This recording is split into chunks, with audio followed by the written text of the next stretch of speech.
good enough. Won't change a thing now, there was never trust. Don't you say a word, cause I've heard it all.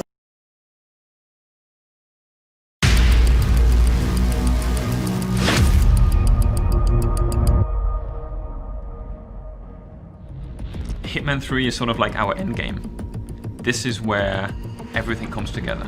This is where the things you didn't realize meant something in Hitman 1 or 2 come to the forefront.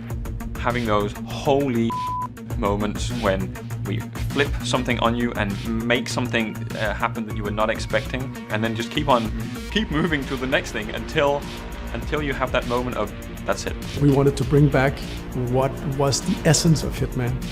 And I think Hitman 3 to me is the dramatic conclusion of that. It is the end of a journey. It was always gonna end like this. All your hard work, all your sacrifice, only sped up the process. So Hitman 3 is about closure on the storyline. It's a trilogy, and it's also, as hokey as it sounds, it's a love letter to our core fans. We are taking the beautiful locations, the level design, these awesome environments that we have, and inviting them to explore, to be creative, and do things that they haven't done before in a Hitman game. And we're twisting the formula along the way. We're all trying completely different things for what a format of a Hitman level can be, and that's super exciting. I think players will be really excited about that. We're definitely pushing the systems to what they can handle AI-wise and what the game can handle. We're trying constantly to find new ways to make a level exciting. And I don't think it can be pushed any more than what we're doing in Hitman 3. One of the other things we're doing in Hitman 3 is we're enabling a progression carryover from Hitman 2, which means that weapons and unlocks and mastery, a lot of the progression comes in with you, so that you start off knowing that the things that you've done in the previous game, they made a difference, they still matter. You come into Hitman 3 with a lot of tools for you to use, and this is something that players have been asking for. You'll see elements of that in Hitman 3.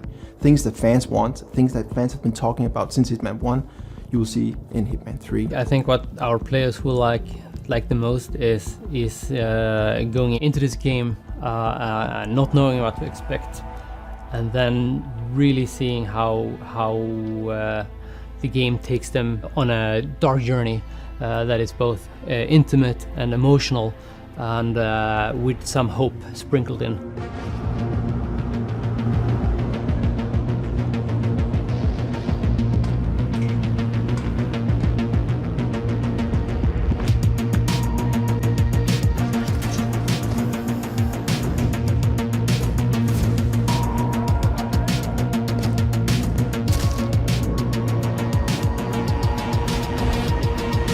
I think the tone of Hitman 3 is a little bit more dark than Hitman 1 and Hitman 2 was in the trilogy.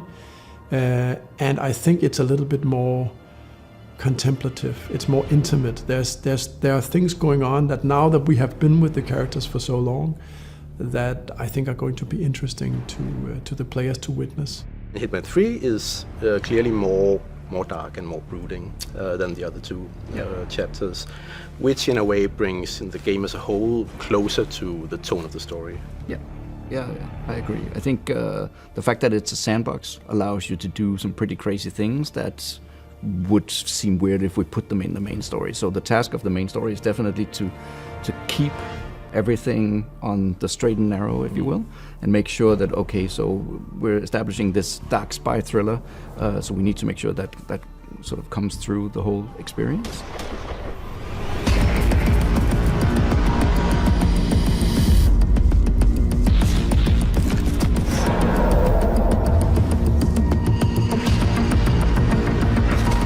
We are now independent, and Hitman 3 is a game that we completely publish ourselves, and that's pretty exciting to do that as a first. The self-publishing for us on Hitman 3 is the pinnacle of the relationship, unhinged, unfiltered, unplugged with our beloved franchise.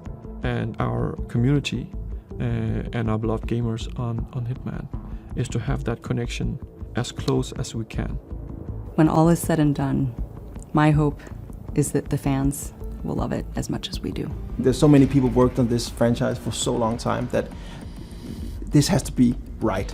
So as I see it and what I've seen so far, I don't think it's not only going to be the best game of the trilogy, I think it's going to be the best Hitman game.